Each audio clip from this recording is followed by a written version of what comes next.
Oops. Sorry, YouTube. Cut off my head. There we go. Ah, okay. Okay, I'm here. Welcome to my live. I'm Lisa, and I'm a parenting coach, and I'm just here answering your questions and also adding some other stuff here and there, peppering it in. So anyway, go on the link above. You can see my free behavior board, my mini toddler courses, my big boot camp course, or you can look into coaching. I don't have time to take all the coaching clients on that I get asked about. But if you want to apply, make sure you check out coaching first, decide whether or not it's for you.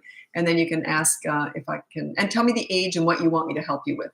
And that makes a difference because I like to mix up the ages. And if you're in crisis, I always I'll usually take crisis clients, teenage stuff or whatever. Anyway, okay, so let's get going with your parenting questions. Hello, someone said hi, Lisa, on YouTube. I don't know how many followers I've got on YouTube. YouTube's a search engine. It's a little bit different from the social media. It's a slow burn. I'm getting there. I'm sort of figuring it out. I've got someone doing it for me who knows a lot more about that than I do, that's for sure. So, but all of my lives are saved on YouTube. So they're on YouTube the whole time, and then I go from Facebook to Instagram to TikTok. So anyway, so let's get going with your parenting questions. That's what I'm here for. And you can ask away. I've had such a busy day today.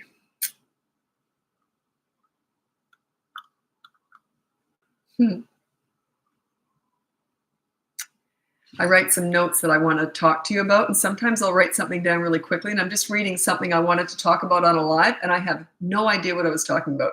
You ever do that? You write out a note thinking, oh, this is gold, and then you look at it and you go, what? I have no idea what I was talking about.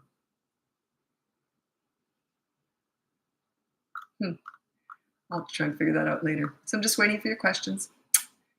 Parenting questions. You must have some. I just want to thank you for your support here on Facebook. I think I've been on here for about 4 months now, and 2 weeks ago I hit 100,000. And then the last 2 weeks I got 30 more thousand people following me. I have no idea. I'm just shocked at that. Usually things go like that. They slow down too. But yeah, Facebook's going really well right now. I don't know why. Okay, so my baby 14 months old doesn't want to sleep in his cot. Is that separation anxiety? Well, it's kind of a big word for the fact they just are lonely and they want to sleep with you. So yeah, I don't know what you're allowed to put in cots with babies nowadays. They always say something different. But yeah, what I would do is I would try, if you really want him sleeping on his own, I wouldn't use my bedtime battles course because that starts at the age of 2. 14 months is still a baby. I think they're babies till they hit 16 months old. They're transitioning, but yeah, it's still so little. So you would just put them in their cot and then just let them cry it out if you want to. There's really that's the only way to do it. So you have them cry it out and you go in every 5 minutes, you're okay, pat them on the back, try and get them to lay down, but they're not. They're probably standing up screaming, right? And then just pat them, try and put them back down, then leave the room, and you do what I did. You sit outside the room up against their door with a pillow and sobbing. I thought it was absolute hell. I hated hearing my kids cry, but it was the only way I could get them to sleep in their own room at night. I did it when my daughter didn't cry that much. She wasn't a crier, but my son was 10 months old when I did that with him. And yeah, it was brutal. It was harder for me, I'm sure. Okay, someone said, I thought I saw a video on not repeating yourself. Yeah, I did say you don't repeat yourself. If it's something that they have to do, like, okay, come on, we're going to school now, and they say no, I would just go and pick them up and cart them off to school or hold their hand and drag them. So yeah, I said we're going to school, so we're going to school. No anger, none, but make it happen. You say something that they already know they have to go. It's not like you're out of the blue, you're just saying, by the way, you've never been to school in your whole life, all of a sudden today, right now, we're leaving for school. They already understand, okay? So yeah, if it's something like that, a regular routine, and they're difficult with it, I say it once, okay, we're leaving now, and then I would pick them up or hold their hand and drag them out if I had to, kicking and screaming, make it happen. You say something once, then you take action. If you say it twice, 3 times, 4 times, that's why they're not listening to you, because you go into that whiny, if you start begging, that's not a leader, yeah. Okay. How do you get a 7-year-old not to talk back? They don't talk back to leaders. Work on your leadership skills. Everyone wants to fix kids. We're not fixing kids. We're teaching parents here. Children do not talk back to a leader because they look up to a leader. They want to please a leader. They would be embarrassed to be sassy to a leader. They just would. Yeah. So check out my bootcamp course. Starting on Saturday, I'm doing the Zoom calls with it. It's just a one-off going for 6 weeks, and I'm going through the course with you on Zoom. So if you want to look into that, there's no extra charge for that. It's just part of the course because I'll be embedding all those calls into the course eventually.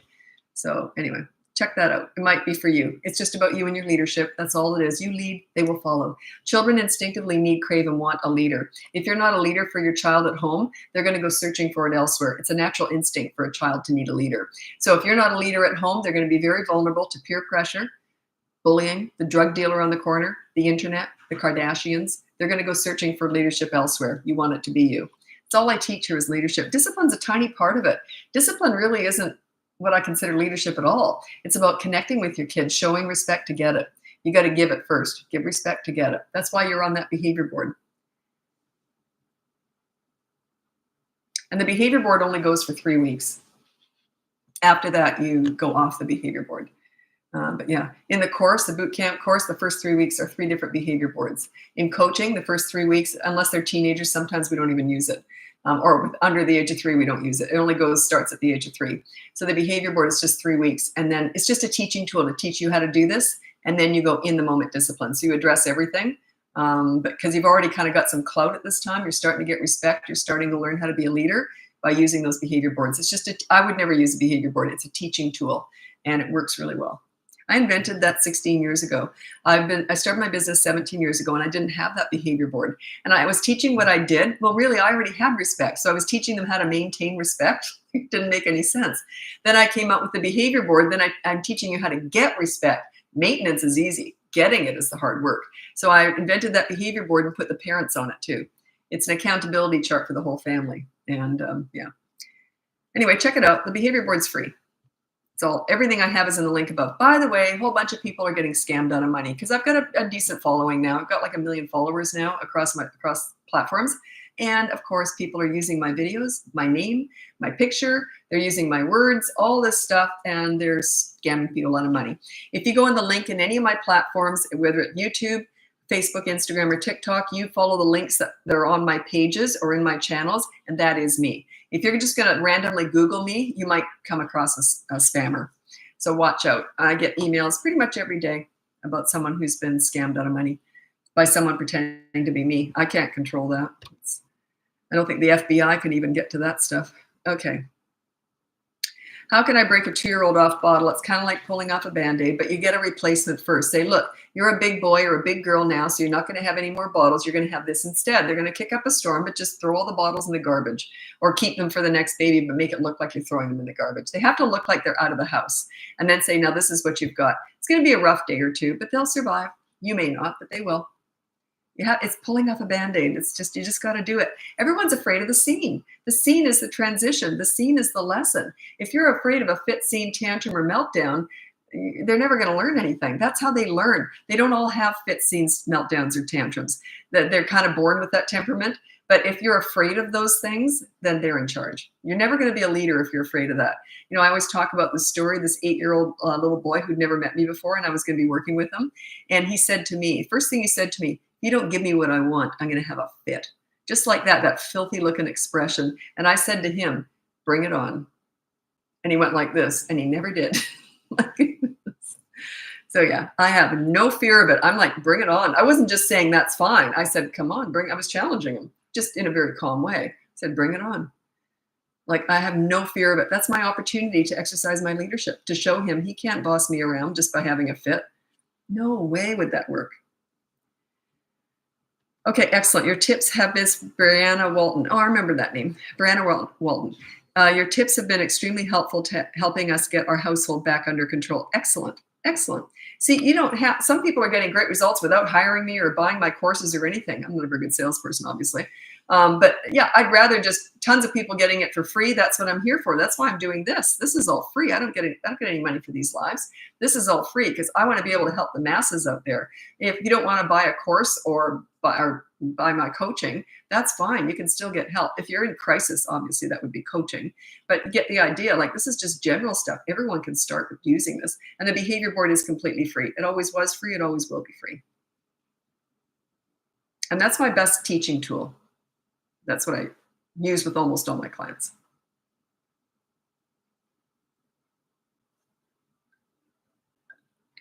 Interesting. Thank you so much. You've really helped me. Oh, sixth grade teacher trying to figure things out. I don't teach teaching, but a huge portion of my clients are teachers, principals, child psychologists, because they're very different roles. Some stuff crosses over, but a lot doesn't. So a lot of people who were in business with kids, like teaching, child psychology, I couldn't do their job, by the way. That's a whole other field. They still struggle with parenting because parenting's personal, but a lot of stuff crosses over. A lot of it's just common sense. You give respect to get it. Never show anger. Stay calm.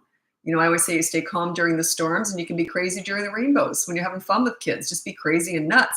But when you're disciplining, that's when you're calm. You get quiet, you talk slower, your body language is very calm, you get good eye contact. It's all that sort of calmness when you're disciplining.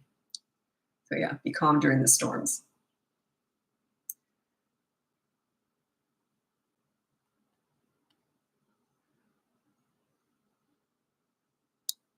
Okay. Hi, Lisa. Thank you for sharing your knowledge. Our son is 8 with ADHD and sensory issues. That's a very broad statement. I never quite know specifically what people mean. Do we ignore screaming and hateful language when he is completing the consequence? Behavior board is already working wonderfully, connecting with our kids so much more. So he's busy. How old is he? He's 8 years old. And let's say he's cleaning the counter or something as a consequence, and he's swearing and yelling at you while he's doing it. I would just sort of go like this. Whatever. But on a future behavior board, I might put down no bad language. So yeah, I would put, that's a rule, no bad language. But in the moment, I wouldn't do anything about it. He's already cleaning up. It's sort of his way of puffing his chest up, even though he's got no dignity while he's cleaning something as a consequence. Kids are funny. Is boot camp free? No, boot camp is a 5-week course. No, that's not free, but the behavior board is free. So it goes behavior board, boot camp, coaching in the sort of the intensity of the product or the service.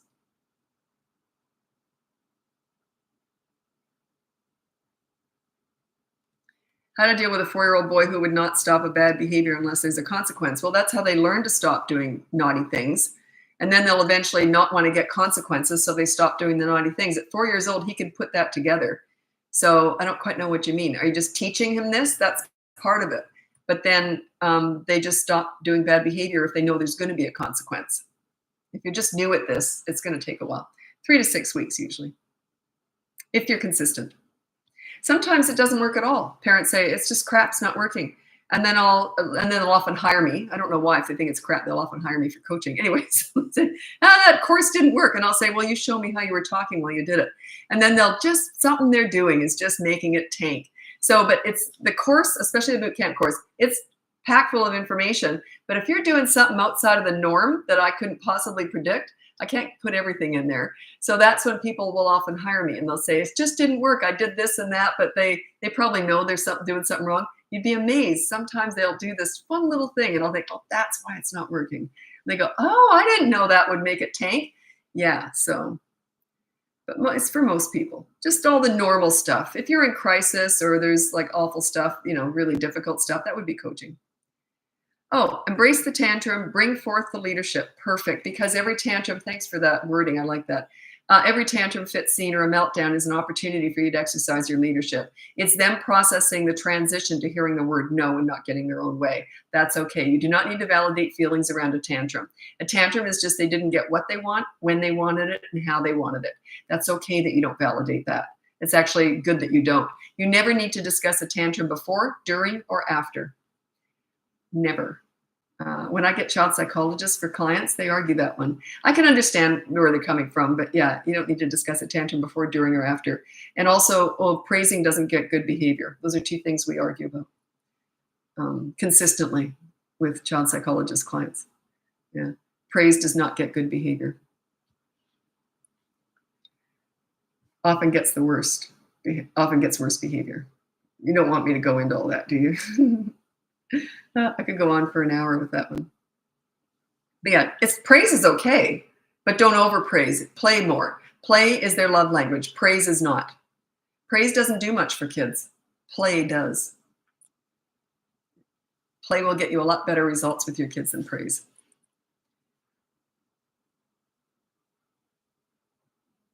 Watching from the Philippines. Have you been here before? That name looks a little bit familiar. No, someone from TikTok is a regular. They're from the Philippines, I think. I think they have older kids. Okay, mom of 22-month-old. Welcome.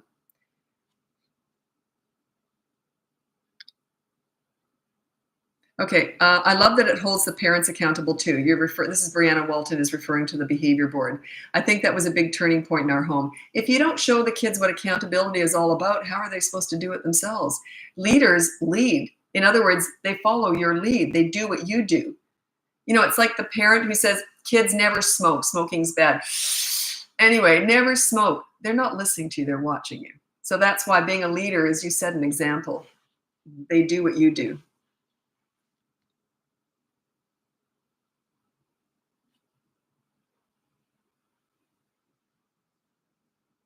Well, I don't think you've read the behavior board. You asked me the question, if we apply the consequence and he refuses to do it, how do we deal with it next? 4-year-old. The behavior board explains that. If they won't do the consequence, then you go to the next consequence. There's always 2 consequences for kids. The first one is a positive action. That's the one that you can't always get them to do. If they refuse to do it in the 15 minutes or whatever time you've allotted, you might say, okay, put your dishes in the dishwasher within 15 minutes of being asked to do so. That starts now. Beep, beep, 15 minutes is up. They haven't done it. You say, okay, now you got 24-hour media blackout. That was your choice.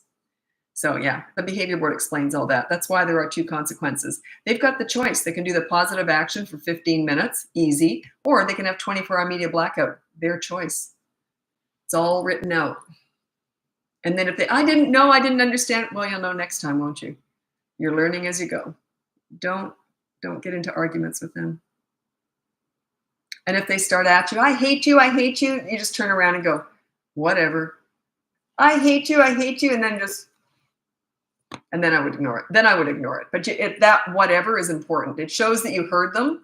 Like, I hate you, you're mean, you're awful, I don't love you, and whatever. And then just go back to whatever you were doing. Whenever parents, they have to practice this, they say, because it's so hard for them to do that calmly. But they say that when they do, one parent was doing it and they could see their kid in the mirror, a wall, and they could see their kid when they went, whatever, just like that. They looked back and their kid was like this. Just like, what? Because they were used to the parents arguing with them. You don't explain yourself. You don't need to explain this to your children. You've already explained it. It's on the behavior board. They're just challenging you. They're just trying to get your no to turn into a yes. That's all. They understand. If they don't understand it, say, well, you'll know next time, won't you?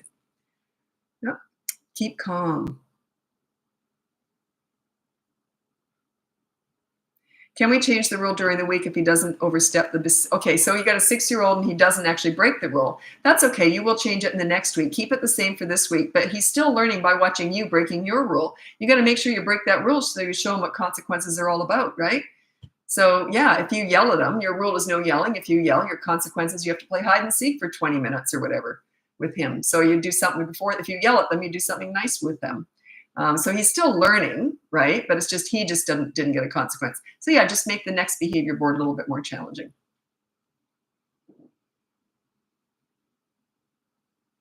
Well, I don't use the terms like helicopter parent. I don't know what that means. Someone's asked me about that helicopter parenting. I never even knew what that meant. I was a helicopter parent with safety, guaranteed. But I made my kids go out and try everything. So go figure that. Was I a helicopter parent or wasn't I? I think it was just a trendy term for a while there, and it was a way of insulting parents.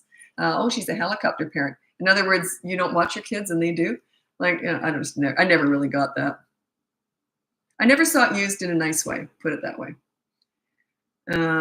Your play method really works, but then my 2.5-year-old just wants to play all the time. It's hard to say no. Put a timer on it. Say, I'm going to be playing for 15 minutes. When the timer goes off, I have to get up and do my chores and then get up and leave. So put a timer on it. Say, I'm going to be playing for 30 minutes. Here's the timer. When that's up, you know those colored clocks the timers that they have? It's a good idea with little ones. Say, when that color is all gone, I have to get up and go and do a chore or something. So yeah, put a timer on it. Timers are your best friends. A lot of leaders and look at like football coaches or whatever. I don't understand sports, but you know, like track and field, they always have timers. Timers are great. It makes you look more official. Years ago, someone told me they even got a timer. What did they got a whistle and a timer and put it around their neck, and they were pretending to be a coach when they went through all this. And time starts now, and they blow the whistle. They had a blast with all this. And the kids got on board with it because they liked that, right? So make things fun as much as possible. I'd forgotten about that. That was a long time ago. It's cute. Um,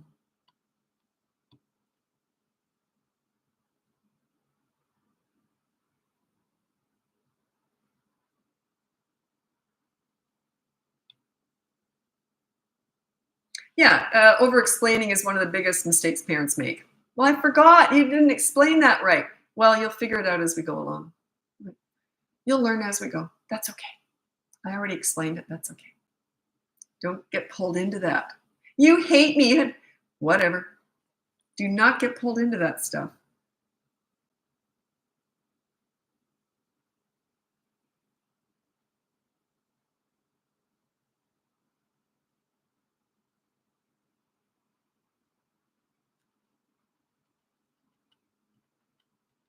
Well, I can't answer this question. Like, how do you get the frustration temper tantrums? There's no other type of temper tantrum to stop on a 3-year-old. She goes nuts when she can't complete something. Um, you just ignore tantrums. Check out my tantrum busting course. It's one of my mini courses. It's up above. And yeah, you just ignore the crazy and reward the calm. So while she's having a tantrum, it's like you're filing your nails. You're just waiting for a bus. And as soon as the tantrum stops, say, "Oh, do you want to read a book?" You ignore the crazy and then reward the calm. It doesn't matter why they're having a tantrum, as long as their needs are being met. Like as long as they're not tired, hungry, or sick. If they're just having a tantrum because things aren't going their own way, you don't need to validate that. You just ignore that. People don't argue with me as much as they used to. I like it when people argue with me about that because I like explaining it. No one ever questions me on that anymore. If you want to know why you need to ignore tantrums, I would love to explain that. But if not, never mind. You've probably heard the swing story that explains a good way to handle a tantrum and a disastrous way to handle a tantrum. Yeah, if you want to hear it, you can let me know. I always assume everyone's heard it before because I've been talking about it for a couple of years now, or years actually.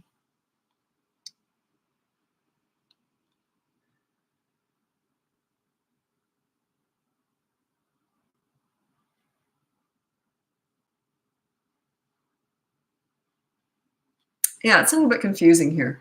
This is from Linda. I'm raising my 8-year-old grandson and I babysit my 2 and 5-year-old grandsons. He says this is the 8-year-old, says it stresses him out that they are here 4 days a week. So he's used to being the center of attention, the only child for 3 days a week, right? He will fight and argue with the 5-year-old. What does grandma do? I love all the boys the same, but I sympathize with him feeling like his home and space is invaded. How do I handle this? What's the behavior of the 2 and the 5-year-old when they're over? Do you treat them all the same? If you're babysitting, yeah, you might want to check out my boot camp course. That might help you get organized. Yeah, just make sure that you're the same with all of them. And I'm a grandmother and I would never tell my kids how to parent. It's none of my business. But if they're dropping their kids off with grandma, it's grandma's rules. So make sure the rules are consistent. That you're not too tough on him and not tough enough on them. And also that you do things that he can enjoy too. Like he's obviously feeling left out. Either that or he's really spoiled and entitled. Could be either way. Is he being reasonable or unreasonable? I don't know. If you're really struggling, that would be coaching. I could assess that pretty quickly. But yeah, check out the boot camp course. It might be for you. I don't know. And I start the live Zooms this Saturday at noon Pacific time only with the boot camp course. And it's just going through all the course with you. Week 1 through 5 is the course. And then I'm going to have a 6th week. And that will be saying, how did it go? How's it going? I'm dying to hear about that. Because I never talk to people in the boot camp course. I'm busy coaching, right? So, but this way I get to find out, how did it go?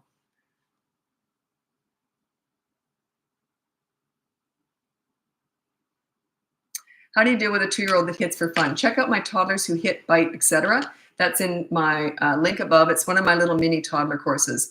And I guess they could construe it as fun. But if you just keep saying, it's consistent corrective actions is what you use. You just say no and you remove the fun from them or them from the fun. Whichever one is appropriate. But there's no such thing. I hate timeout. Don't put them in timeout. When you remove them from the fun, they're with you. So you just take them away from the fun if you have to, just for a few minutes or so, and then you can let them go. If they start hitting again, pull them away, keep doing it. They learn through repetition. They're not going to learn the first time, probably not even the 50th time. Yeah. I'm new here, would like to know your tantrum explanation. Okay, I'm going to tell the swing story. It's a bit of a long one, but it explains the difference in a good good way of dealing with a tantrum and in a bad way. Anyway, my son was 2 years old. It's a true story. I went to the park and he had tantrums. They're either born to have them or they're not. My daughter never had one. I never had one. But yeah, my son had them. He was born to have tantrums. It's just a temperament, right? So anyway, he had tantrums. He was kind of getting he had them worse with dad because I was more the leader. So it just goes to show he was starting to clue in that these are never going to work with mom. Anyway, we went, but he was only 2. So we go to the park and there's another mom there. Now, I hadn't met her yet. She was new in the neighborhood. She also had a 2-year-old little boy. So we're both at the park, these 2 moms, 2 2-year-old boys, and there were 2 swings and 2 benches. That'll come into the story. So anyway, we both were just, hi, how are you? You know, introducing we're all excited to meet a new mom, right? You know what it's like in the neighborhood. So, oh, have you met the new mom yet? Anyway, so I was the first one to meet her. So I'm introducing myself and talking about all the other neighbors and how she'll meet them. So anyway, we both put our little boys in the swings. And they both pointed to the other one's swing, like they wanted to switch. So we're like, well, who cares? We're trying to talk, right? Who cares? Let's just switch them. Well, they both started having a tantrum like that. And for no reason, we would have switched them. Who cares? Anyway, so this is how you don't handle a tantrum. She took her son over to the bench and he's sitting down screaming, having a fit. She's talking to him the whole time. I love you. You're a good little boy, but you should take that. And it's getting worse and worse and worse because she's feeding it. Any attention is tantrum food. She's feeding it. It's getting worse and worse and worse. And you know that you're feeling blah, blah. And she went on and on for 20 minutes. This went on. Then he finally stops. He's having the hiccup cries. So the tantrum's over. Oh, did she miss that opportunity? Do you know what she did? She started rehashing everything that she just said during the tantrum. Now, you know, you're a really good little boy, but if you just said, please, may I please change it? She was lecturing him, giving him a mini therapy session. Toddlers do not need mini therapy sessions discussing all their big feelings and big emotions. That is garbage. I know it's trendy, but that's just for the mom. It has nothing to do with the toddler. Anyway, 10 minutes of that. So it was 30 minutes total. They're both misery. It's a disaster. Here's what happened on the other with me and my son. As soon as he started the tantrum, I did the same thing as she did. I went and put him on a bench and he's upset. He's having a tantrum. He went to run back to the swing. I put my arm out like that really fast. He sat right back because he knows mom. There's no way he's going to get back to that swing. So I put my arm out and I just kept it there. And then he sat back and started having his tantrum. I'm looking at the trees. There's no way I would look at him or talk to him. I just restrained him from going back to the swing. So I'm looking around at the trees waiting. It only lasted maybe 2 minutes. Okay, his tantrum. Then as soon as he stopped, I said, oh, y'all done? Let's go back on the swing. I ignore the crazy and reward the calm. He was starting to get it. He was 2. He knew that as soon as he shut up, he'd get back on that swing. I'm not going to give him a lecture for 10 minutes after that tantrum. He only went for 2 minutes because he knew as soon as he stopped, he'd get back on that swing. And I ignored it because I'm not feeding it. Any attention is tantrum food. It's like you're fertilizing it if you're looking at them or talking to them. Anyway, that poor mom, I felt so bad for her and her kid, especially at that 20-minute mark when his tantrum stopped. And then she started having a mini therapy session. What a disaster. It was agony to watch. It was agony. We were going home at that point. Like my kid was tired of swinging because he'd been swinging for the whole half hour, virtually. Anyway, that's the swing story. You do not need to validate every single thought and feeling that goes through their head. That's ridiculous. You do not need to validate the fact that they didn't get what they want, when they want, and how they wanted it.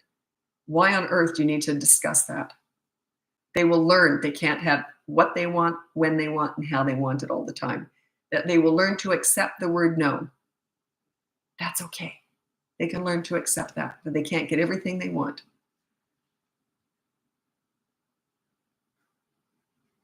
You know, one of my pet peeves, I have a lot of them. One of them is when they say you should get down on their level when they're upset and say, use your words. What a patronizing, snotty thing to say to a kid. Be more like an adult. Be more like me. It's so patronizing. Can't stand it. What are they thinking when they teach this? Use your words. They are using their words. Screaming, kicking, yelling is their words. Respect that. Don't expect them to find their inner adult. That's what all these mini therapy sessions are about. You're asking a 2-year-old to find their inner 21-year-old. It's ludicrous. Meet them where they are, not where you want them to be. Meet them where they are. They're 2. Oh, I gotta go. I gotta move over to Instagram now. It's Bratbusters Parenting. Check out the link above. You can get my free behavior board, my mini toddler courses, my big boot camp course. The Zooms start this Saturday, so you might want to check into that. It's all in the link above. And my coaching. Check into, and you have to apply for coaching these days because I'm so busy. But anyway, if you're interested, check that out first. Let me know the age of your kids and why you want me to work with you. And then I might be able to take you in. I don't know.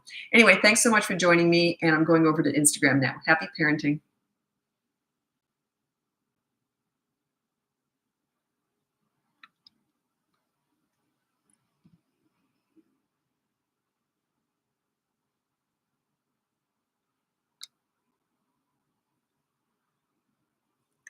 Well, that's a lot of buttons to push.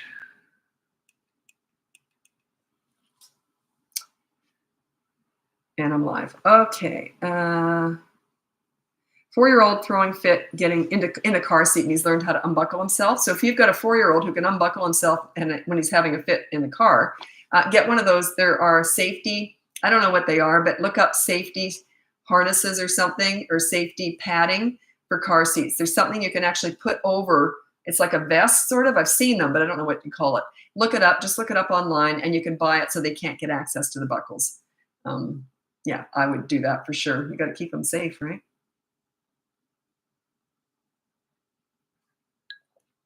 Yeah, if you got a kid getting out of a car seat, check into that. That's a life and death stuff. Okay. Everyone asks me about discipline. I just want to go off that for a second because discipline is a very tiny part of parenting. It's more about connecting with your kids, meeting them where they are, playing in their world. You know, a child's love language is play. It's not praise. It's not these mini therapy sessions discussing all their big feelings. They could give a crap about that. That's for you, okay? Their love language is play. You look at the difference in a kid when you're doing a mini therapy session or praising them. You know what you should have done. You should have done this. And you know, you're a really wonderful little boy. I know you can do better. This is their face. Now, the same little kid. Hey, what are you doing there? Can I play too? Look at their face. Which little boy do you think you're going to get better behavior out of? Which little boy do you think is going to feel closer to you, more understood, more loved? Think about it. Parents tend to overpraise over mini therapy session. They tend to over-explain and underplay. Okay, don't get caught up in the consequences. Someone just said, I need consequence ideas. Don't get caught up in it. It doesn't matter. It's just doing a good deed. It could be washing a window, sweeping a floor, picking up dog poop, cleaning out the toothpaste in the bathroom sink. Keep it simple. Making your bed. If they don't make their bed, they could have to make your bed the next day. Don't get caught up in the consequence. Just have one. And there's always two, remember. There's the positive action. If they won't do that, then you resort to the negative deprivation. Once you've done that, you can't go back. Even if they run and do the positive action one, okay, I'm going to do it now. Well, too late. 15 minutes is up. You time everything. Well, it's too late. You didn't do it in the time. So 24-hour media blackout started 5 minutes ago.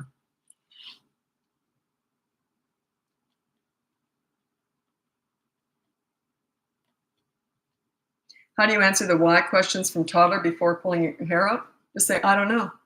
But why? Just say, they just stop doing what doesn't work. If it's never getting a response, they're going to stop doing it. It's okay to answer questions, but when it goes into the nutty zone, say, oh, here, let's read a book instead. You don't have to be at their beck and call answering all their questions all the time. I remember my kids asked me something once. Oh, and it drove me into a tailspin. It was, how is there this? I remember as a kid, I remember laying in bed, looking up at the ceiling, being boggled by this. How was there ever nothing? There was no space. There was no black hole even. How was there ever in the universe nothing?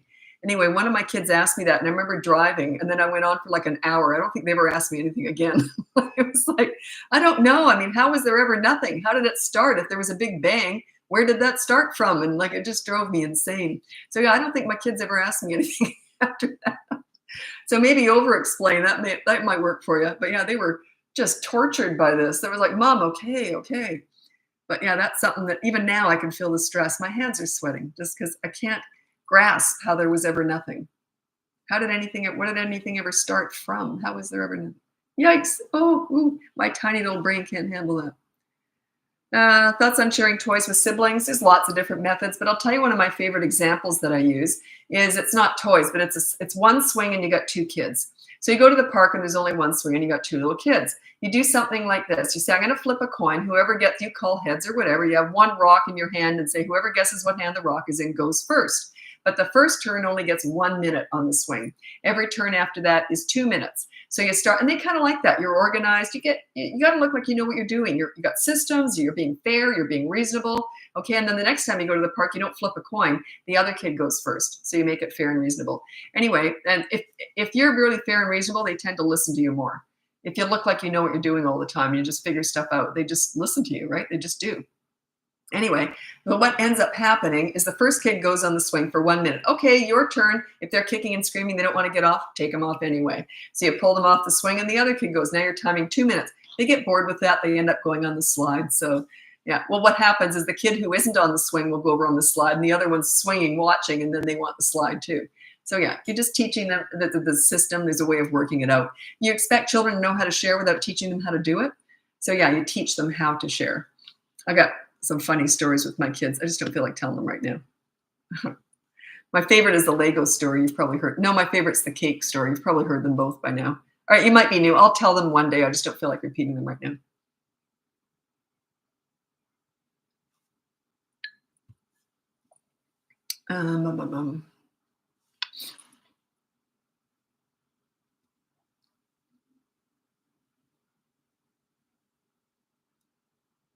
Sorry, I have to scroll ahead because I want to make sure people are still here. So I don't want to answer a question because people come and go, right?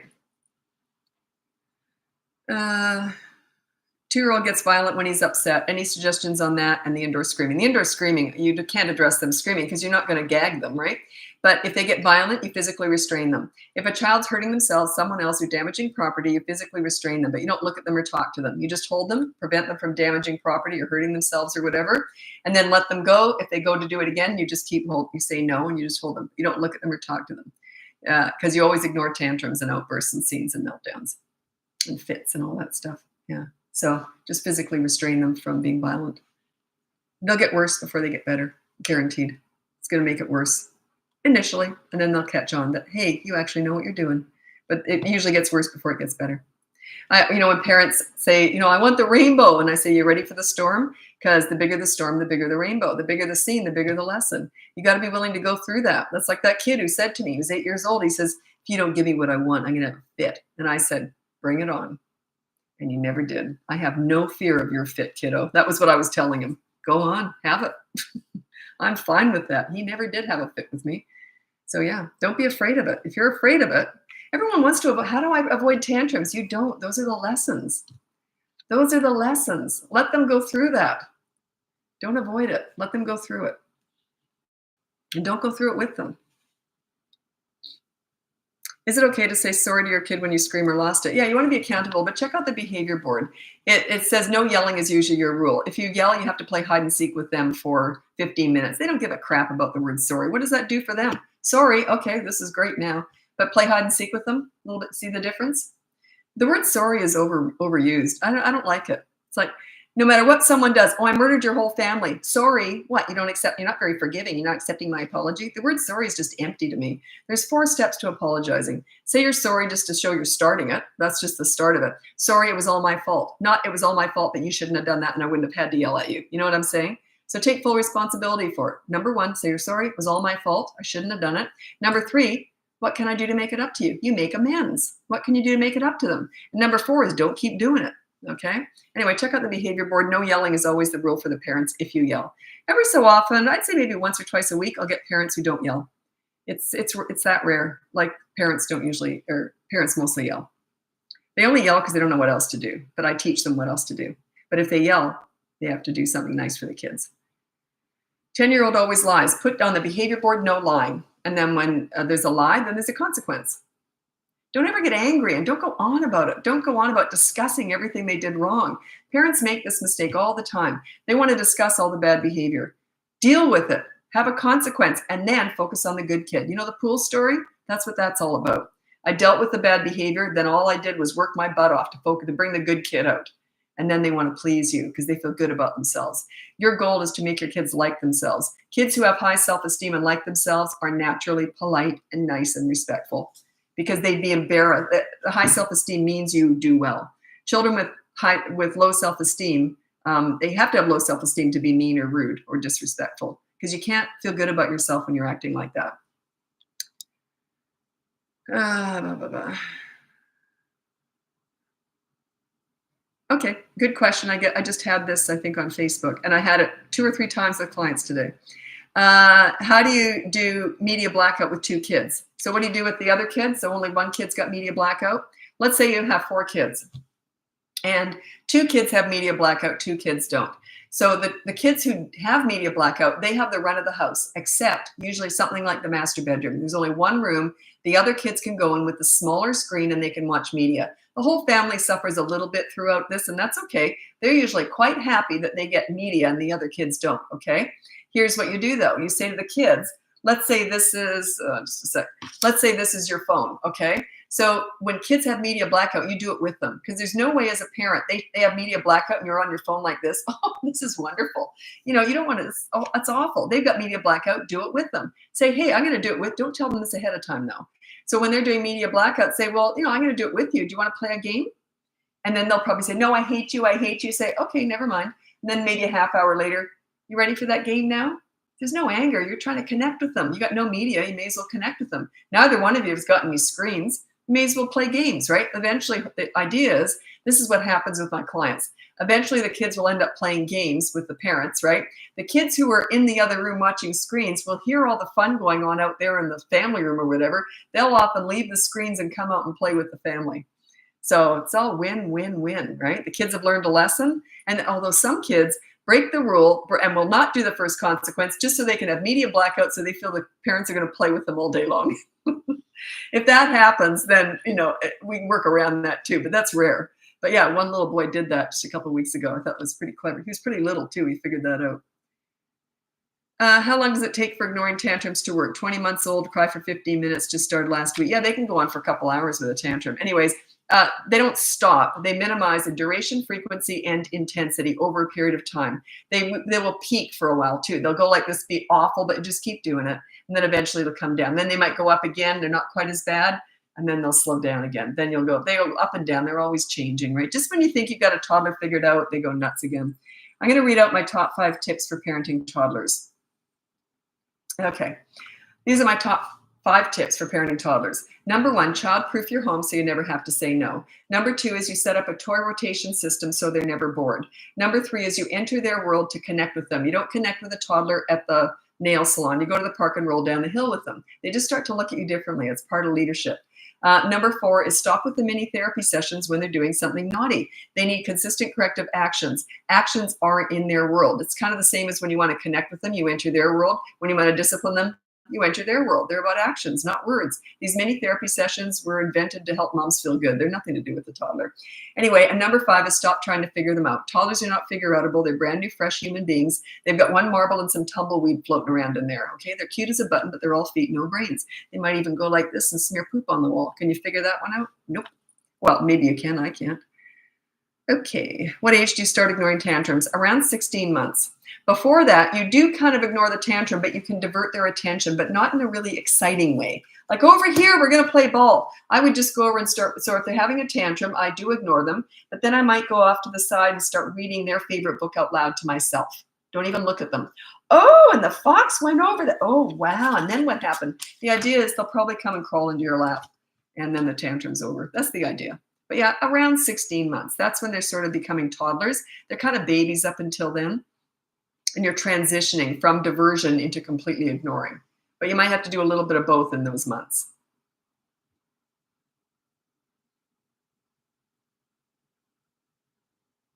Oops, I'm scrolling ahead just in case people come and go. Just a sec, what time is it? Okay. So I've got another client tonight. I don't want to miss that. Not for another hour. Let me just double check. I was looking for my phone. It's right there. I'm using it. Just let me double check the time tonight for the client.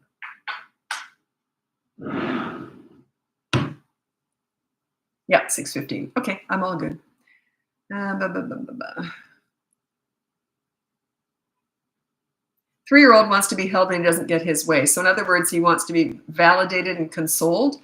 It's sort of like you're feeling sorry for him. It's kind of Yeah, I feel really bad about not giving you what you want. I would just, if he's down on the floor and he wants to get up, I'd pat him on the back. You're all right. And then I'd go off and do my chores, like as if he's not even there. You're okay. You're all right. No big deal. And then I'd go off and just do my thing. Yeah, I wouldn't pick him up. It's sort of validating that you feel bad about it and that you're doing something wrong and he needs consoling. He doesn't need consoling. He needs to learn the word no is something he's going to have to get used to. Ah, sugar. I'm going to have to close the blinds just a sec.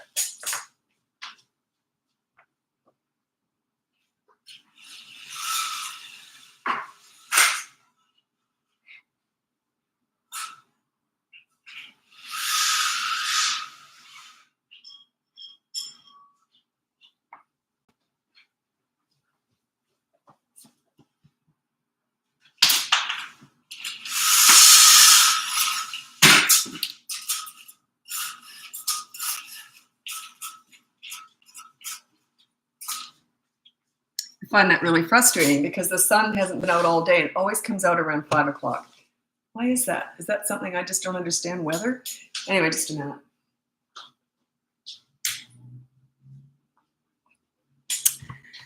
Weird. I'm not saying I don't like the sun, but why does it not come out all day, but it comes out at 5? Okay. Hard for me and my 12-year-old to be on the same page. I don't know what you mean by that. That's a very broad statement. What do you mean on the same page with what? I don't know. I don't know what you mean. Should we enforce manners? Yeah, please and thank you. My kids didn't get anything till they said please. And I didn't take it away if they didn't say thank you, though. Like, please, and then I give them something to eat, and then they don't say thank you. I don't rip it away from them. But yeah, they just learn. It's just repetition. Because I always said please, and they sort of. I remember my daughter couldn't say please. She was really little. Like, I don't know. So she'd go, what? She was loud all the time, but then as soon as she'd try and say please, she'd go, what? And then I'd say, and then I'd give it to her, and then I'd say, or she'd give me something, I'd say thank you. No, she'd say thank you or something, whatever. And then I go, you're welcome. And she'd go, you're welcome. So then I'd walk away going, you're welcome. You're welcome. She wanted me to hear that you're welcome. Anyway, yeah, it's just repetition. They just learn through repetition.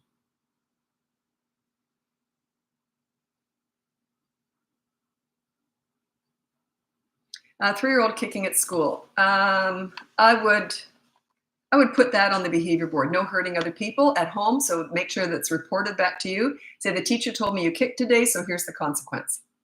That's just a really rudimentary way to start handling that. See if it works. It might be all you need. That's the behavior board. It's completely free up above.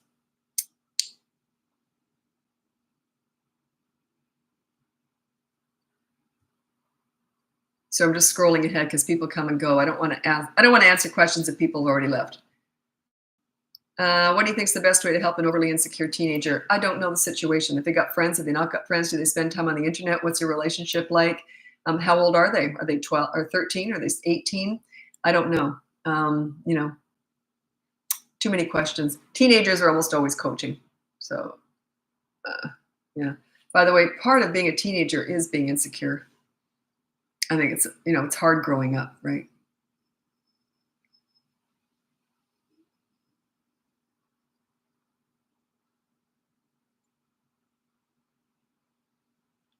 Three-year-old always wants his bottle. What should I do? Well, that's like saying my 18-year-old always wants his drugs. I mean, just because they want something doesn't mean you give it to them. Do you want them to have a bottle? Fine. But if you don't, then just say no more bottles. You're a big boy now.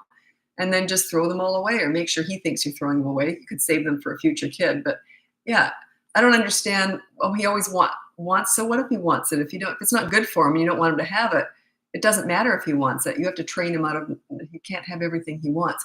You meet their needs and you manage their wants. That's your job. You meet their needs. Having a bottle at 3 is not a need. You meet their needs and you manage their wants. So yeah, he wants it, but you got to manage that.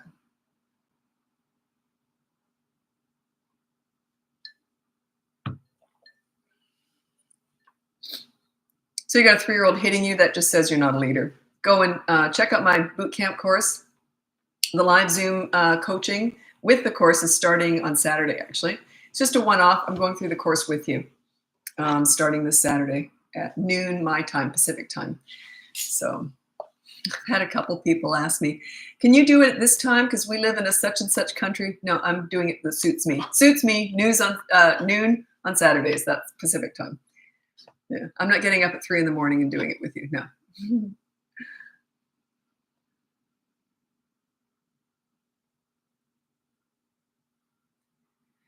Any recommendations for stopping a 14-month-old from throwing food all over the place? Yeah, what I would do is I would just give them a little bit of food to start with. And then when they throw it, I pick it up, throw it in the garbage. I say no. And then I hand feed them.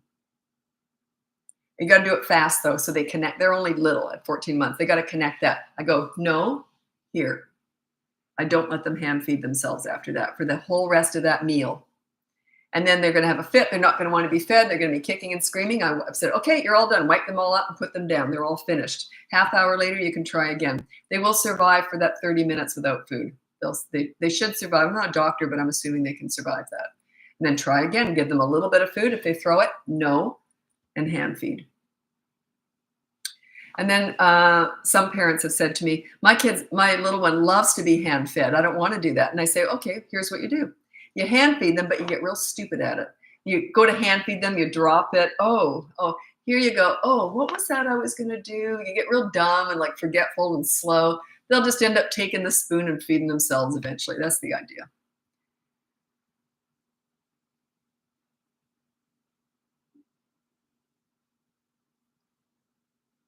Oh, this is so funny. 6-year-old telling people details about what's happening in the house. You can say something like, that's our private family stuff. You don't tell them everything. So anyway, years ago, my daughter was about 3 or 4, and I was talking to someone that I wasn't really big on. They kept trying to get together, but their kids didn't play well with other kids, and I didn't want them at our house, right? Anyway, I was trying to get out of this, and I said, this person was saying, how about this weekend? We can come over because we had a pool. They wanted their kids to go in our pool, and their kids were wild. And I wasn't friends with the parents even. I don't know what they were doing. Anyway, so I was trying to get out of it. And I'm saying, and my daughter's right there. She was the sweetest little girl, just so easy and never cried or tantrum. She was just easy little kid. Anyway, and she's just standing there and listening. Always, little girls are taking everything in. So anyway, she's listening. And I said to this mother, I said, actually, we've got plans all weekend, so it's not going to work for us. And my daughter said, no, remember, Mommy, you said we have nothing to do all weekend. You wish we had something to do. I looked at her. She instantly realized what was going on. It was a total disaster. I don't know how, but I remember it didn't work out anyway. They never ended up coming over, but I don't know how I got out of that. But when I got my daughter alone, she knew that I wasn't happy about that. And I said, sweetheart, Mommy was lying because I didn't want them to come over. And she was humiliated. Oh, I'm sorry, Mom. She was so embarrassed. It was hilarious. We just cracked up over that. No, Mommy, remember you said we have nothing to do all weekend. Thanks for that. Yep, kids. So yeah, just tell them. Sometimes we got to lie, and you don't tell everyone what's going on. That's our own private business. Escapes stroller and runs away. 2-year-old escapes stroller and runs away. Well, if you can't restrain a 2-year-old, I can't really help you. Like what I mean is I'd be getting a harness and a leash system, and yeah, I'd be buckling them into that shopping cart, and yeah, there's no way they would get away. No way. So yeah, you just got to take charge. There's lots of ways of buckling them in so they can't get out. If they're escaping, put that harness on them, and you can clip them in. It clips in at the back or somewhere they can't get it, and it's a toddler harness system. And then you tie that to the shopping cart. My kids went in a shopping cart, and they had a shopping goodie bag. So every time we went shopping, they had to sit in that cart, and there was no options, right? If you're inconsistent, some days you let them walk, some days you don't. You're not a leader. It's not good. You got it, because they don't understand why some days I can just run around, some days I can't. You got to be consistent. Also, never let them help, because they don't understand why they can put the Kleenex in the back, but they can't throw the eggs back there. And then they're going to have a tantrum, and you're going to get mad at them, but you're the one who caused that, because they don't understand the difference between Kleenex and eggs. You see what I'm saying? You don't let them help. What you do is get them a little goodie bag like I did. I set it down in their lap, and they only ever had that in the shopping cart. They never had it in the car or anywhere else. I changed it out every single day. So I had like a basket full of little toys. I would just switch over, just cheap stuff I got at the dollar store or whatever. I used to buy party favors. Those bags of party favors? I'd buy a bunch of those and just shove those in. So they had clackers and stuff like that. So, and then little games or coloring or something, and then a little snack and a little sippy cup. So it was different every single day. And then as soon as they got out of the shopping cart, I closed it up and put it in the front seat. They never got it again till the next shopping adventure. So yeah, you just got to take charge and get organized. They were easy to shop with because they didn't know any different than sitting in that stroller with the goodie bag, or not in the stroller, but in the shopping cart with the goodie bag. But yeah, you can't let them help with some things and not with others. You can't let some days they have freedom, other days they don't. That's on you. If they have it, I'd have a tantrum too if you did that to me. So yeah, you got to be consistent. Toddlers don't understand inconsistencies or different rules for different days. They don't understand that. It's not leadership. That's not leadership. It's like if kids go to school, well, some days we'll have lunch at noon, other days we'll have lunch at 11:30. Some days, there's structure, there's routine, there's consistency. Children do very well when they know what's expected of them every single time.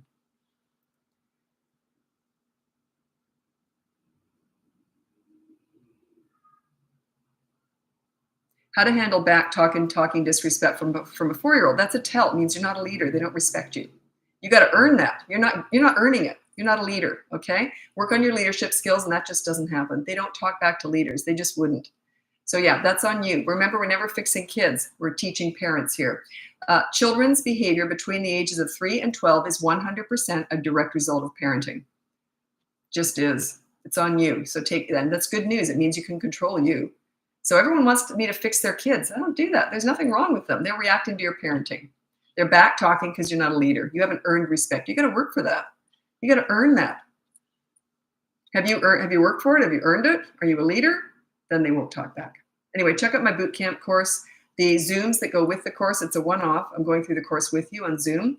So that starts this Saturday. It's only a one-off. I'm doing it for 6 weeks. 5 weeks during the course, and then the last week on the 6th week, I want to find how you've done. Like, I want to find out how it went. So I'm really that's the week I'm excited about.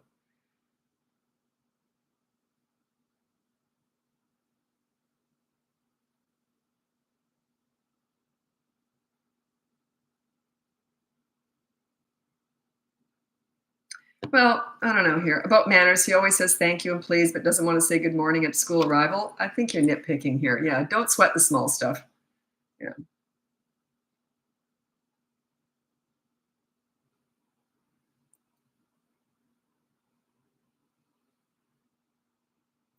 Are there any parents of teenagers here or older kids? There are so many toddler questions here. I specialize in teenagers. So anytime I get a teen question, I'm like all over it.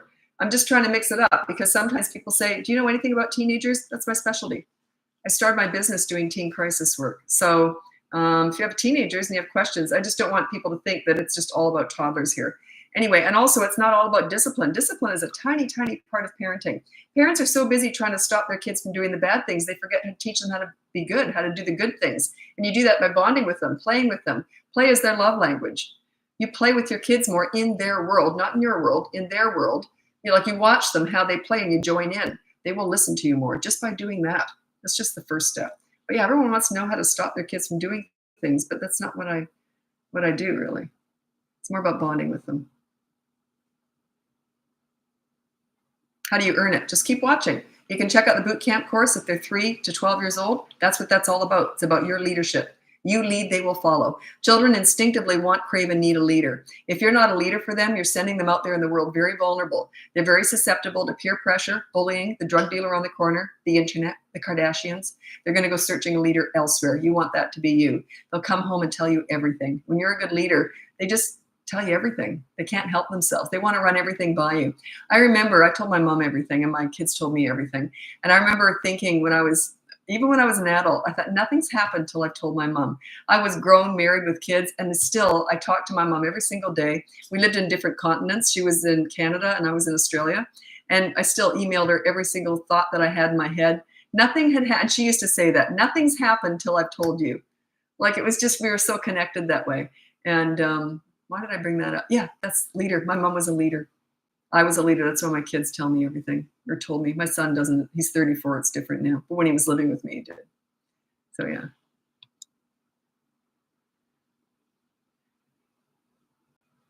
Teens, yes. Okay, I'm going to read out my top. What time is it? Oops. I'm going to read out my top 3 tips for parenting teenagers. Then I got to go over to TikTok. Oops, sugar. Where is it? Top 3 tips for parenting teenagers. Number 1 is you listen to understand and show empathy. You don't listen to gather information to lecture with, or they will shut you out.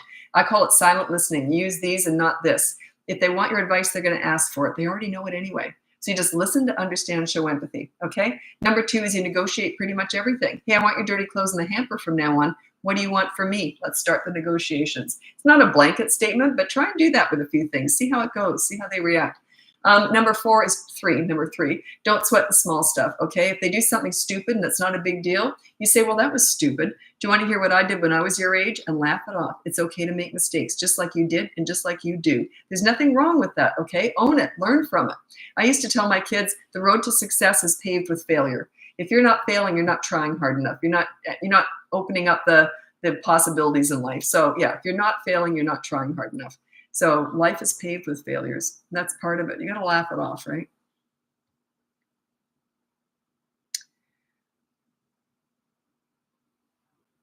You said I have a 16-month-year-old. I don't know what that means. I have 7 kids, 4 teenagers. Wow.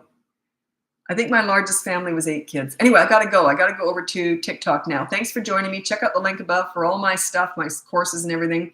And we'll talk to you soon. Happy parenting.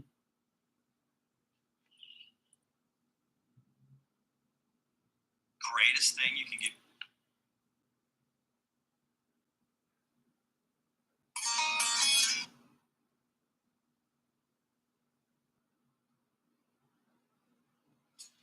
God, there's a lot of buttons to push. Yeesh.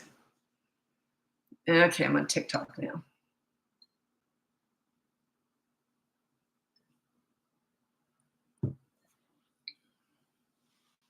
Alexa, start 27-minute timer. 27 minutes, starting now. It's just I've got a client tonight, so I don't want to run late. 3-year-old doesn't go in the car seat. Well, they will. You can force them into it. So what you do is what we did with our kids and what friends used to call it the karate chop. So you just wait, they're like this. They're like stiff as a board, but they even go like that. So you just put your hand, make sure they're on top of the car seat, right? So, and they're only 3, you can hold them there. And don't let them run around. The more freedom you give them, the worse they're going to get. So make sure you can overpower them. Make sure they have to get in that car seat. This is a safety issue, right? So you just put your hand on their middle, and as soon as they take a breath or you can feel them start to weaken, you just push them down, clip them in. That's what I did. They don't fight you very often when they realize you're going to win. If they think they got a chance of winning, they're going to keep fighting you. And my kids learned when they were really little that when mom said something's going to happen, it's going to happen. So if I said I'm going to be changing your nappy, so in Australia where I raised them, it's called nappy. If I said I'm going to be changing your diaper, it was going to be changed. If their dad said I'm going to be changing your diaper, it might take a while. He might let them play with toys. He was the pleaser, I was the leader. And that's often the way. There's nothing wrong with that. But I used to get a cup of tea and stand and watch the show. I just enjoyed it, watching them struggle, trying to change our toddlers.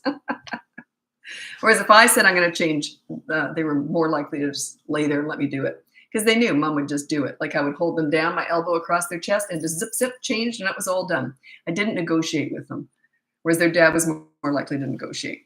Coming from Instagram. I got a lot of people who follow me from Facebook to Instagram to TikTok, so welcome.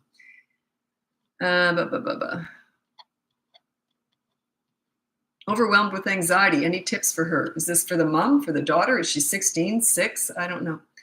I need a specific question.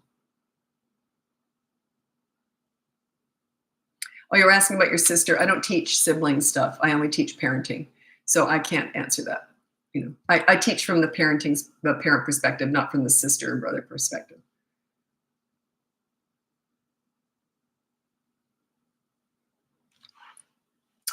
I'm going to read out my top 3 leadership qualities. Okay. I don't go on about this enough. But anyway, my top 3 leadership qualities, because I teach leadership parenting. There's 2 very distinct parenting styles. The old-fashioned authority style, they're more of a dictator, my way or the highway. You listen to me, you respect me, I'm your parent, all that. Those kids will rebel in the teen years, but they usually come out the other end just fine and respecting and appreciating what their parents did to them. On the flip side, the newfangled, it's been around for 30, 40 years now, the pleaser parent style. It started with participation awards, the stupidest thing in the world. You just turn up and you get an award. I just went shopping at the supermarket. No one gave me an award for turning up, participating in shopping. Anyway, stupidest thing I ever heard of. Anyway, it started there. You're always trying to please your kids, trying to make everything easy for them, trying to single them out with the teacher and get them special treatment, all that kind of stuff. You're negotiating everything because you want to give them a say in everything. So basically, they're in charge. They treat you like a dirty dish rag. They wipe their feet all over you. They disrespect you and they rebel during the teen years, and they never appreciate what you did for them. You're raising self-entitled snowflakes with mental health issues. It's a disaster. Anyway, I'm exaggerating, but that's what I do. Anyway, those are the two extremes. And the authority isn't bad because they turn out okay. Okay, they just rebel in the teen years. That's all. But I teach leadership. Leadership is all about guiding your children into making good choices. You want to be friends with them. You want them to like themselves and have a voice. You don't want obedient soldiers. You want kids who make good choices, who are proud of themselves, who treat people with respect and they respect themselves. That's what we're going for here. And you want it to be fun. Discipline is a tiny part of this. You want to connect with your kids. You want to have fun with them. I miss it. I miss parenting. It was the most fun time of my whole life. We just had fun. They were funny, and it's just so much fun. Like that. I remember this one time. I tell the same old stories, but there's stuff I just can't say on here because privacy. But when they were, I'll tell stories when they were really little. My daughter, she probably won't like this, but anyway, I can tell it anyway. She was really little, like 3. And we were in the public bathroom. It was Brookside Shopping Center in Brisbane, Australia, where we lived. And we were in the public toilet in the stall. And she says, "Mommy, why do grown-ups have hair on their bums?" And the whole bathroom started laughing. She knew right away she'd said something embarrassing. She just died. And I was laughing, came out of the stall. Everyone can't wait to see what little girl said that. She's just humiliated. Yeah, parenting. What a blast. I miss it. So much fun. There's a lot of stories I don't tell.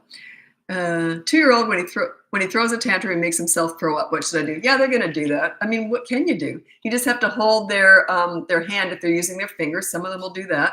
So yeah, it's just a stage they're going to go through. It's just part of it. If you give him what he wants during the tantrum, I guarantee they'll get worse and worse and worse. So yeah, it's just a stage. Just get a bucket nearby.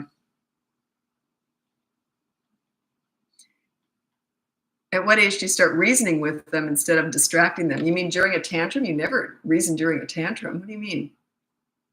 Nah, that's not me. I would never have said that. So I don't know what you mean. I ignore tantrums.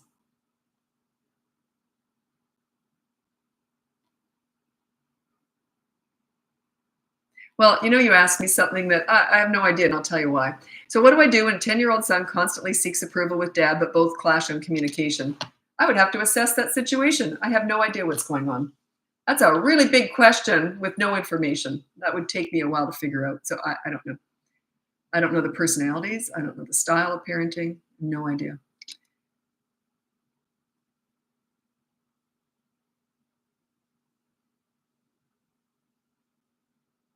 Okay, someone asked about toddlers, how to keep sane. They're just entering the toddler years.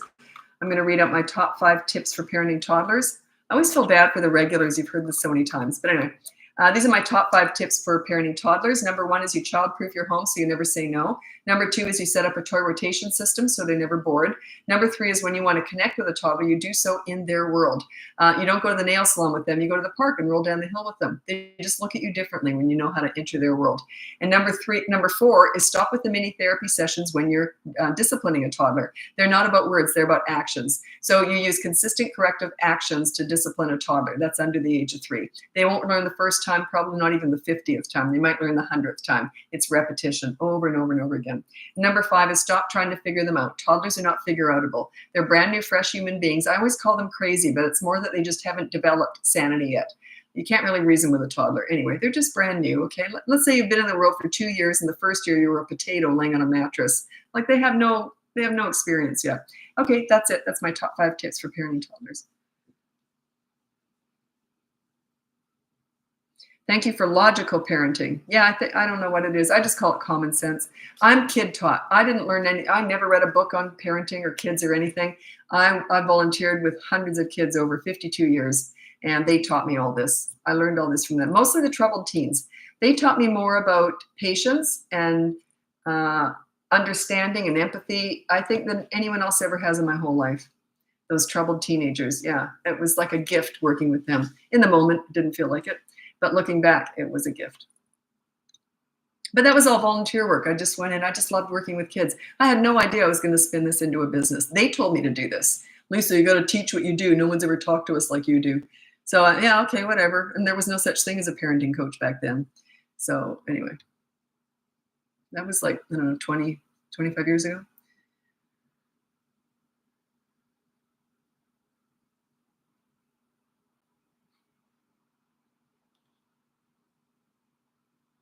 Well, if you're doing a continuation, reason with them why they were saying no, for example, but I don't know what you're talking about. You're negotiating with toddlers? Is that what you're saying? I don't do that. I don't know what you mean. I don't know what you mean. And don't do continuation stuff because I don't remember what you said in the first place. So you have to do a complete question because, yeah, I don't remember. Because not just the ones I read out, but I'm going through a lot and looking at them because I like to try and mix up the ages in that. You know, I don't like to keep all the same questions. Oh, okay. I'm just going to read this because I don't talk about it. You've probably covered this before, but what do you think about gentle parenting trend? I don't know anything about it. I have never looked at what anyone else is doing. Specifically, why would I? It's of no value to me. I teach through experience. Kids taught me all this. So, and I don't care if you like that, then you do it. It's on you. You know what I mean? Like you decide. You decide what resonates with you. I'm not going to critique other parents. I don't know any other parenting people. So, and I'm very careful about that. I'm very busy servicing my parents. I'm not checking out what my competition's doing, right? Why would I do that? I got nothing to prove. You're either going to like me or you're not. So I shouldn't say that. I don't care if you like me.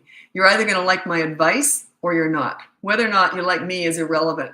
Does this resonate with you? If not, move on. If you don't like what I'm saying now, you never will. This is who I am. It's all the same stuff. I've been saying the same stuff forever. I've been dealing with kids for 52 years now, and I haven't changed anything. Also, I keep it very timeless. You'll notice I don't talk a lot about trends or what kids are doing because I'm hoping 20 years from now, this advice is all about people, and I'm hoping it'll be kind of timeless. So I'm very specific. I stay out of what anyone else is doing, or just kids have taught me how to get respect with them by giving it. I give respect to get it. I don't expect to get respect for nothing. I work for it. I earn that. I work for it.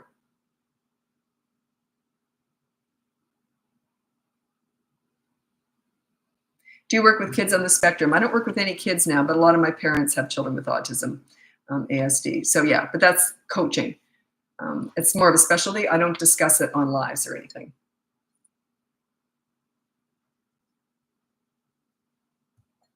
And I work in conjunction with therapists or whatever other stuff you're doing with your children on the spectrum. I teach parent-child relationships.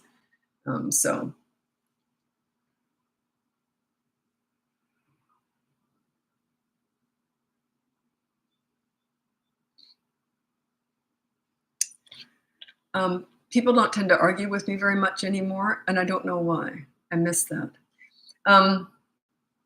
I'm not saying you should argue if you don't feel like it, but if you don't agree with something I'm saying, let it fly, because that sort of gets me going. I like that because then I really feel like I can make a difference. When I first, I'm going to tell this story. I love this. I'm on TikTok, right? Yeah. I went on TikTok about 2 years ago and I blew up overnight and I was a big threat. Obviously, I don't know who was doing this, but I was getting all sorts of stuff said about me, I guess by my competition. Other people have told me this. Anyway, you know what they were doing?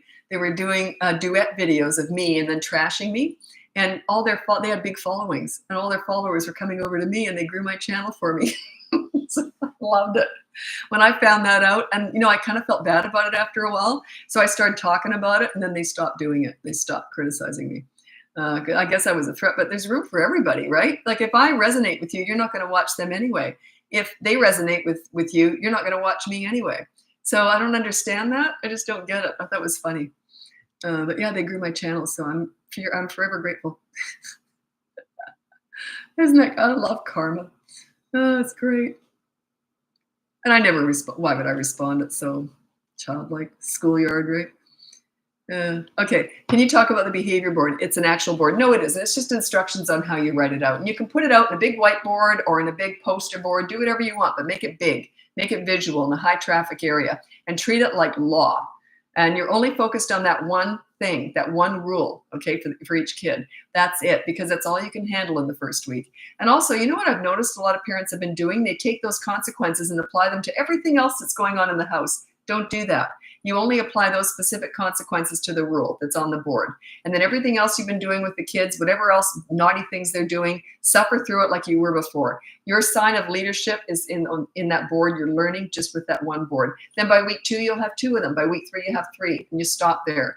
Then we go off the board and we don't use it anymore. But that's not explained in the behavior board. That's the boot camp course or coaching. I explain week 4 is when you don't use the board anymore. It's just a teaching tool. Like, I would never use a behavior board. No way. No way do I want them looking at that. I want them looking at me. So, but you use it. It's a teaching tool for parents to learn how to do this. But yeah, and then after you've sort of learned how to do it, then it's just one-on-one with the kid. You don't use the board anymore.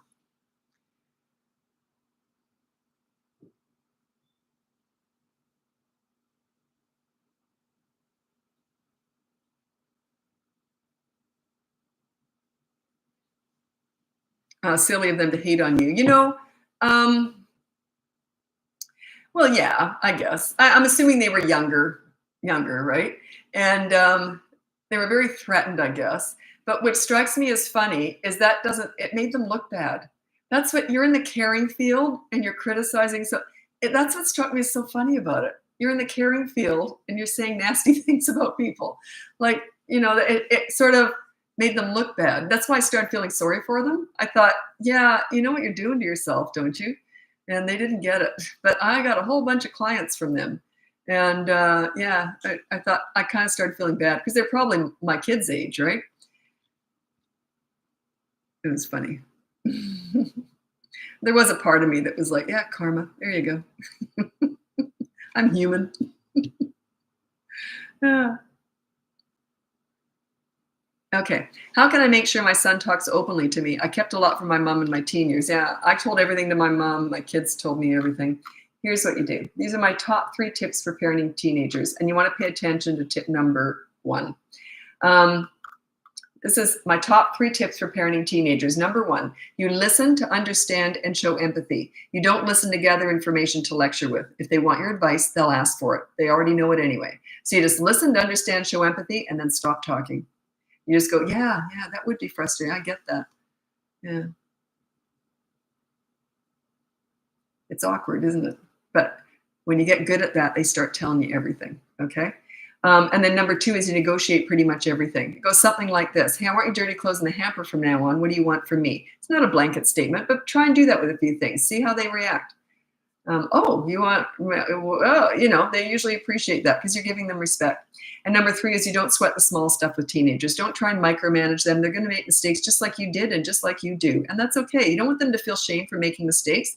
If they do something big, yeah, you want to deal with it. Treat it like this. You work it out with them, not against them. You work with them to try and work stuff out. But if it's something small that they did and it was stupid, say, well, that was stupid. Do you want to hear what I did when I was your age? So tell them a stupid story, something you did, and laugh it off, okay? It's okay to be human. Don't shame them for making mistakes. Then they won't tell you anything, right? God, I wish I could tell you some of the stories with my kids. But as they got older, I tend to stop telling stories. There's a couple I tell in coaching, but they're not very private. I keep it pretty careful because, you know, I got to respect my kids' privacy, right? But yeah, it works, put it that way. One general overall parenting advice you'd give anyone: get good at listening. When you get good at non-judgmental, silent listening without advice, they'll start telling you everything. You're a safe place to land. They'll tell you everything. And show empathy and understanding. Yeah, that would be frustrating. Yeah, that would be. Yeah, I could see that. Don't always dive in with, I remember at my age, your age, I remember what I went through. Don't make it all about you. It's okay to do that once in a while, but a lot of parents make that mistake. They're quick to dive in. Oh, I can relate because I remember. They really sometimes just want to talk about themselves. So don't make it all about you. It's okay to throw those in, yes, but be careful with that. Okay.